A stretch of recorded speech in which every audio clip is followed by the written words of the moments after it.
tá de volta com um assunto que eu tenho certeza que é interesse público, gente. Alergia.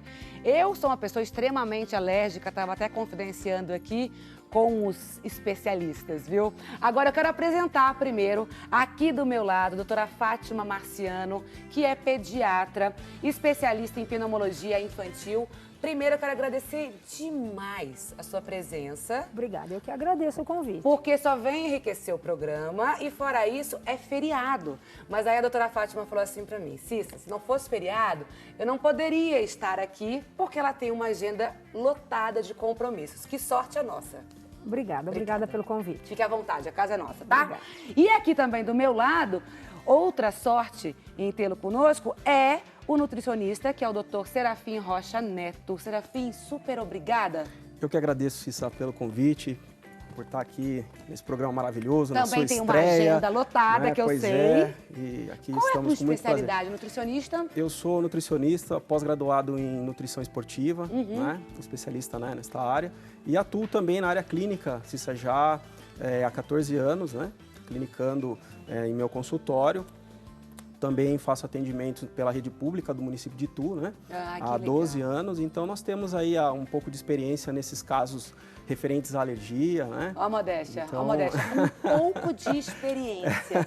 Que sorte a nossa, né? Estamos aqui, ó, muito bem servidos de grandes profissionais. Gente, uma coisa, a gente vai conversar aqui, eu quero um bate-papo solto, porque vocês sabem muito mais do que eu do assunto, lógico, enfim, são especialistas e grandes especialistas, mas a gente vai tentar coordenar de uma forma meio organizada para esclarecer causa, sintoma, prevenção, cura e tudo mais sobre a alergia. A alergia, gente, ela pode apresentar aí diversos tipos e formas.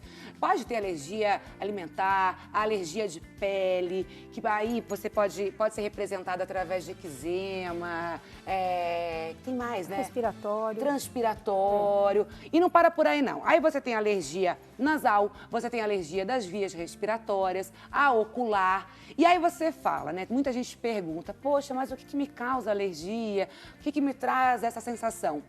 Muitas coisas podem te trazer alergia.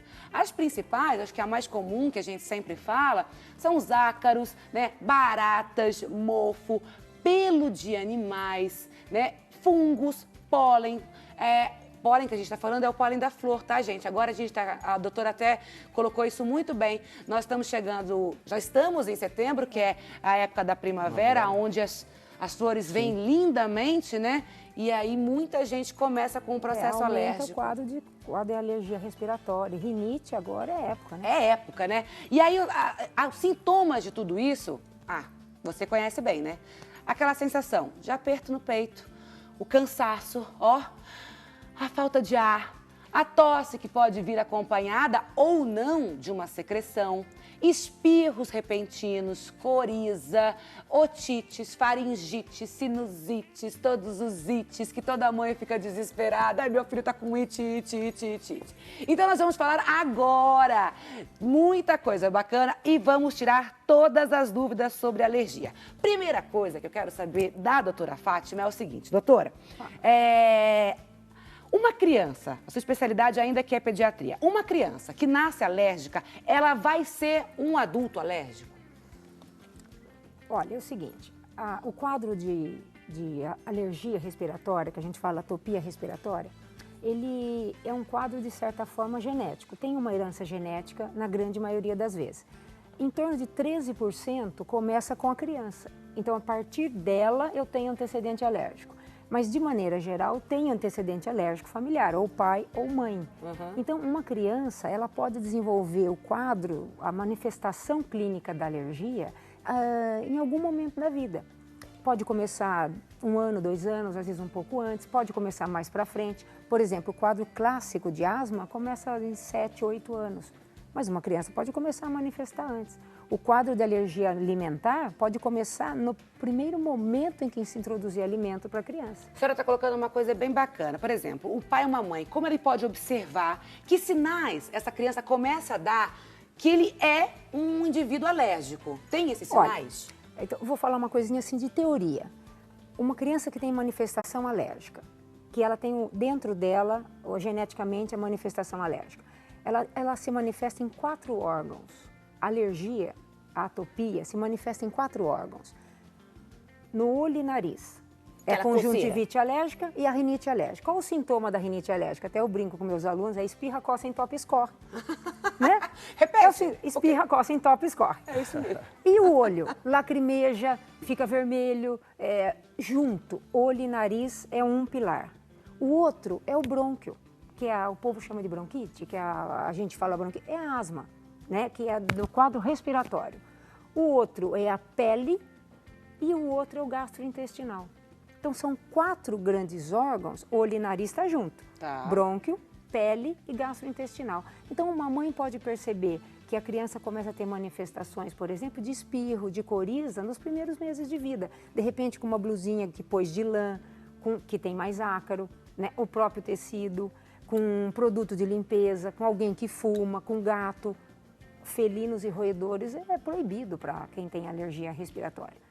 Então, ela começa a perceber sintomas respiratórios discretos que pode ou não tomar proporções. Então, é aí que a gente começa a intervir. Então, a senhora está falando, porque a doutora Fátima, ela é especialista em pneumologia. Então, é exatamente isso que eu quero falar. Vias aéreas e respiratórias é a mesma coisa, né? Vias aéreas. Quando você fala via aérea superior, via aérea inferior. Pode ser nariz e olho e pode ser o quadro de brônquio. Agora, por exemplo, quem tem a rinite alérgica, ela pode ter sinusite crônica, porque toda manifestação alérgica acaba produzindo muco. Naturalmente produz muco. Então, a criança tem otite de repetição, que você falou, tem a sinusite de repetição, mas a rinite alérgica é o ponto a ser cuidado. Agora, tem algo que dispara, sabe? Que é o gatilho para tudo isso? E tem uma idade que começa a ter essa sinusite, rinite ou não? Você pode começar em qualquer idade. Você pode começar a ter quadros de asma com menos de 2 anos. Você pode disparar um quadro de alergia, que o Serafim vai falar muito bem sobre isso. Na introdução de leite, por exemplo, de proteína do leite de vaca para um bebê, é a hora que ele toma a primeira mamadeira. E por que uma pessoa é predisposta a ter alergia? Então, é genética? Geneticamente, é um defeito genético, né? Tanto que não tem cura. Quem tem asma, tem asma para sempre. A asma, rinite, ela não é considerada uma doença alérgica, é considerada uma doença inflamatória crônica. Quem tem para sempre. Né? Você pode acalmar o sintoma e depois ele pode voltar. Por exemplo, quem tem a crise de bronquite, asma e rinite. Normalmente a rinite acompanha a pessoa para a vida, mais leve e tal. Mas as crises de falta de ar podem sumir na adolescência. Mas pode voltar, na mulher costuma voltar na gestação e na menopausa, que são momentos inflamados. E no homem, na andropausa. Então, às vezes, um menino tem crise de bronquite até os 14 anos. E aí nunca mais teve, acho que está curado, nunca mais. Né? Daí fala, nossa, meu filho foi curado. Tanto que eu falo para os meus pacientes, não fala por aí que eu curei você, que eu não vou te curar. Eu vou acalmar, você vai viver em trégua. Mas, se você disparar uma crise com 25 anos, tem que voltar a cuidar com medicamentos profiláticos para não ficar tendo uma atrás da outra. Agora, a asma, classicamente, quando ela desaparece na adolescência, ela vai voltar na mulher, na gestação ou na menopausa, pode voltar, né? E no homem, na andropausa, então depois dos 60. Então ninguém cura de quadros desse tipo. Mas, doutora, então já que não tem cura, como a gente faz para conviver? Quais são os tratamentos, né? Para essa alergia, para essa sinusite, para essa rinite, para essa asma, enfim, quais são os tratamentos? Olha, a gente tem assim, são coisas diferentes. São coisas diferentes. Se você, por exemplo, está com uma sinusite, você tem que tratar a sinusite. Toma um antibiótico, por exemplo. Se você tem uma otite média ou a criança está com uma infecção de ouvido, trata a infecção de ouvido. Agora, o que eu tenho que fazer em seguida é fazer a prevenção daquilo que me leva ao quadro de repetição. Por exemplo, alergia alimentar produz muito muco, muito. Eu faço otite de repetição de ter muco, de ter catarro, porque um alimento me gerou isso. Como a proteína do leite gera catarro, faz otite de repetição. A criança que tem rinite, não adianta tratar a sinusite se eu não cuidar da rinite. Tratamento de rinite, corticoide inalatório, para a criança que pode usar, porque é acima de 2 anos que pode usar. Abaixo, profilaxia ambiental, então deixar a casa o mais limpo possível. Onde entra o sol, não entra o médico. Então, casa aberta, ventilada, ensolarada, né? Evitar produtos de limpeza que tem cheiro forte, que tem perfume. inseticidas, fumar dentro do ambiente. Animais que você já falou. Animais, felinos e roedores. Então não pode ter dentro de casa nem gato, nem leão, nem tigre, né? Que são os felinos. Por exemplo, esse ambiente que a gente está aqui, tapete... Tapete, tem ácaro, né? Tudo isso evita. Ó, gente, ali, por exemplo, eu trouxe, depois eu mostro pra vocês, travesseiro, cobertor, colcha. São coisas que se acumulam pó. E tem que lavar, tem que guardar, né? Tem que estar tudo assim certinho, né? Ó, por exemplo, olha só, gente, que tá aparecendo aí no seu vídeo. Uma casa super bonitinha, mas lotada de coisa, né, doutora? Pra quem é alérgico, pronto, tá condenado. Porque cortina, tapete, colcha, almofada, bicho de pelúcia, roupão. O que faz com esse quarto aí? Então, você tem que... a gente o alérgico pode entrar aí? Então, é um quadro que o alérgico vai entrar, espirra, coça, entope, escorre, só de entrar, né? Já tá bem propício, né, Fátima? Tá bem propício para... Agora, se uma cortina que você consegue lavar uma vez por semana, então uma coisa leve. Tapete que você consegue lavar. Bichinho de pelúcia, tudo bem, mas é um guarda-pó. Lógico. Né? Então a gente não... E outra coisa, hein? Quando você faz a limpeza dos bichinhos de pelúcia, por exemplo, você vai limpar o quarto, de você tirar um bichinho daqui e passar para cá, você joga o ácaro em suspensão por 2 horas. Então, se você limpou um quarto e a criança entrou em seguida, ela vai inalar. E à noite, eu falo, a gente dorme com o inimigo, né? Porque a gente fecha a casa, fecha o quarto, deita no travesseiro, deita no colchão, balança uma coberta. À noite a gente fecha tudo e dorme com o inimigo. É lógico. Então o ambiente tem que ser o mais limpo possível. E a casa sempre arejada. Ventilada e ensolarada. Agora, deixa eu te perguntar. Nebulizador, adianta, cura, trata? Não, isso aí é só algo repentino naquele momento. Quando pra eu não aliviar, tô bom, né? tá com gesto e tal, a gente até pede para usar umidificador, tempo seco. Então vamos tirar agora, vamos desmistificar, porque assim, muita gente fala, umidificador não pode ter, porque daí ele vai umedecer o quarto, vai embolorar, vai trazer mofo, vai piorar. A gente não deve ter dentro do quarto e deixar ligado vaporizador. Antigamente tinha vaporizador, aquelas coisinhas assim, que soltavam uma água quente. Uma água, Aquilo lá molhava tudo e é quente, aquilo prolifera fungo. O umidificador, que sai aquele jatinho, aquele fumacinho, é frio. Tanto que a gente fala, às vezes o quarto fica frio com o umidificador.